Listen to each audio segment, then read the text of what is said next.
All right, reverse crunch plus dead bug will be just like the reverse crunch, so make sure that there's distance between your head and the kettlebell.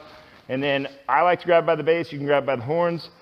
Hit your reverse crunch by picking up everything from your chest down at the same time. When you come back down, we're gonna reach and exhale at the same time. So lightly touch the heel, lightly touch the heel, go back into your reverse crunch.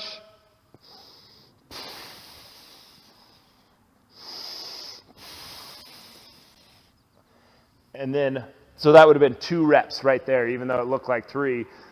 1, 1, 1 for your reverse crunch plus dead bug. Make sure you're exhaling as you reach that leg, but that's a reverse crunch plus dead bug in your program.